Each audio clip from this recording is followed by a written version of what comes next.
RD sir YouTube channel में आपका स्वागत है। रीजनिंग के इस वीडियो में एसएससी जीडी के या किसी भी कंपटीशन लेवल की परीक्षाओं में पूछे जाने वाले प्रश्नों का हल करेंगे। हमारे यूट्यूब चैनल पर किसी भी तरह की कोई अनर्गल बकवास नहीं होती है, सीधा क्वेश्चन की बात करते हैं, इसलिए हमारे वीडियो में कम समय में ज़्यादा क्वेश्चन होते हैं। यहाँ पे हमारा पहला क्वेश्चन दे रखा है, सही विकल्प का चयन करें, और आपको क्वेश्चन वाचक यहाँ पर दिख रहा है। इन चारों ऑप्शन में से क्या है जो सही है। जिस तरह से 129 का संबंध 20 से है, 325 का संबंध 16 से है, ऐसे ही 257 का संबंध किससे होगा। 129 से हमारा 20 कैसे आया। अगर हम तीनों को जोड़ दें, यानी कि 129 में 3 अंक हैं, इन तीनों को जोड़ दें तो 9 2 11 11 1 12 होगा। अगर 2 गुना करते हैं तो 24 होगा। इस तरह से हमारा 20 नहीं बन रहा है। फिर अगर हम 9 और 2 को जोड़ दें तो 9 दूना तो 9 2 11, और 11 में 1 का गुणा कराएंगे अगर तो 11 कम 11 तो भी 20 नहीं हुआ। और अगर हम 9 और 1 को जोड़ दें तो 9 1 10, और 10 में इस 2 का गुणा करा दें तो 20 हो जाएगा। ठीक उसी तरह से अगर 5 और 3 को जोड़ दें तो कितना होगा 8, 8 में बीच के 2 का गुणा कराएंगे तो 16 आ जाएगा, जो कि यहाँ पे 16 दिया है। ऐसे ही अगर 7 और 2 को जोड़ दें तो 9, और बीच में 5 है तो इसका गुणा कराने पर 45, जो कि ऑप्शन सी में दिया है 45। तो हमारा ऑप्शन सी सही हो। दिए गए विकल्पों में से विषम संख्या चुनिए। यहाँ पे 4 विकल्प हैं, इनमें से अलग कौन है। बाकी 3 एक जैसे होंगे किसी भी रूप में। यदि हम 521 के सभी अंकों को जोड़ें तो 5 2 7 7 1 8 बनेगा। यहाँ पे जोड़ते हैं 6 2 8 8 2 10 बनेगा। 4 8 3 जोड़ें तो 4 8 कितना हो जाएगा 12, 12 3 15 होगा। और यहाँ पे जोड़े अगर तो 6 5 11, 11 3 14 हो जाएगा। इस तरह से तो सबके सब अलग हैं। अगर हम 5 और 1 को जोड़ के बीच का गुणा कराएं तो 5 1 6, 6 का 2 में गुणा कितना होगा 12।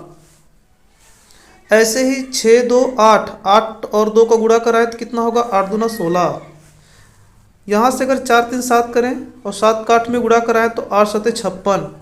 देखिए इन तीनों में कोई भी नहीं मिल रहा है तो ये भी नहीं मिलेगा, ये भी लॉजिक सही नहीं है। यदि हम 5 1 को घटा के देखें और बीच का गुणा करा के तो 5 में से 1 जाएगा 4, और बीच में 2 है, इसका गुणा करा देंगे तो कितना होगा 8। ऐसे ही 6 में से अगर 2 घटाएंगे 4, और 4 में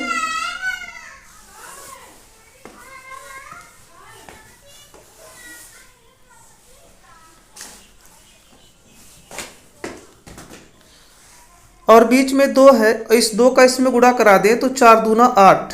देखिए 8 इन दोनों का मिल रहा है, लॉजिक ठीक है। ऐसे अगर हम 4 में से 3 को घटा दें तो 1 बचेगा, और बीच वाले का गुणा कराएं 8 का तो 8 1 के 8 आ जाएगा। ऐसे ही 5 में से 3 घटाएं 2 बचेगा, और 2 में बीच वाले का गुणा कराएं 6 का तो 6 दूना कितना होगा 12। हमने यहाँ पे देखा 8 इसमें भी मिला, इसमें भी मिला और इसमें भी मिला, लेकिन यहाँ पे 12 हो गया इस लॉजिक से, अर्थात डी वाला ऑप्शन हमारा सही है। तो डी वाला ऑप्शन ऐसा है जो विषम है बाकी से। दिए गए विकल्पों में से सही वेन आरेख बताइए। यहाँ पे सही वेन आरेख बताना है विश्व, एशिया महाद्वीप और अमेरिका। क्या है वेन आरेख इनमें से सही, इनका सही संबंध कौन दर्शा रहा है। देखिए हमें पता है कि विश्व के अंदर एशिया महाद्वीप और अमेरिका ये दोनों आते हैं। तो यदि हम इतना बड़ा विश्व बना लें, इस विश्व के अंदर आता है हमारा एशिया महाद्वीप, इसके अंदर हम एशिया महाद्वीप बना लें। फिर इसी विश्व के अंदर अमेरिका भी आता है, लेकिन अमेरिका हमारे एशिया महाद्वीप में नहीं आता, वो अलग होता है। तो ऐसे अलग कर देंगे, और इसके जैसा हमारा ऑप्शन सी दिख रहा है, तो सी ऑप्शन सही होगा। रिक्त स्थान को पूर्ण करने वाले विकल्प को चुनिए। इन चारों विकल्प में से ऐसा क्या है जो यहाँ रिक्त स्थान को पूरा कर सकता है। ऐसे प्रश्नों के लिए हमें इसी प्रश्न से ही जवाब ढूंढने रहते हैं। जैसे यहाँ पर देखते हैं ए बी एक साथ है और बी जी एक साथ है। अगर हम ध्यान दें तो यहाँ बी के बाद जी आता है, और यहाँ देखिए बी है तो बी के बाद यहाँ पर हम जी भर देंगे, ठीक है। और इसके बाद देखते हैं बी से पहले क्या है, तो बी से पहले ए है, तो हम यहाँ बी से पहले ए लगा देंगे। अब अगर हम देखें तो ए से पहले, इस ए से पहले क्या दिख रहा है, एच, तो इसका मतलब यहाँ पे हम एच लगा देंगे। उसके बाद अब हम यहाँ पे देखते हैं जी के पहले यहाँ बी आ रहा है, और यहाँ पर भी देखिए जी के पहले बी आ रहा है, तो हम यहाँ जी के पहले बी कर देंगे।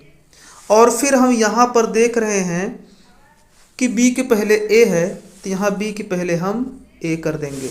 देखिए सब रिक्त स्थान भर गया, लास्ट में कभी छूटा है तो यहाँ पे क्या रहेगा, जैसे कि आप यहाँ पर देखेंगे बी जी के बाद एच आया है, तो अर्थात जी के बाद यहाँ एच आएगा। प्रश्न से ही उसके आंसर ढूंढने रहते हैं। तो हमारा क्या मिला, A B H G A H, ये कहाँ दिख रहा है, ए बी एच यहाँ मिला। उसके बाद क्या है, जी है, तो यहाँ जी नहीं, यहाँ तो एच है, तो ये गलत हुआ। तो दूसरे ऑप्शन में देखते हैं ए बी एच, तो ए बी एच मिला। एच के बाद क्या है, जी है, तो यहाँ देखिए जी आ गया। उसके बाद ए है, ए आ गया। उसके बाद फिर एच है, एच आ गया। तो हमारा बी वाला ऑप्शन सही है। सेम यही ऑप्शन यहाँ पे भरा जाएगा, तो हमारा ये रिक्त स्थान पूरा हो जाएगा।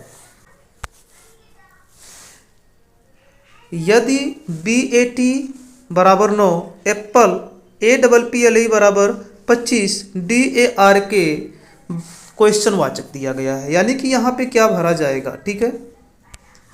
बैट को 9 कैसे लिखा गया, अगर हम यहाँ पर गिने तो बैट में 3 अक्षर है और 3 का वर्ग करने पर 9 आ रहा है।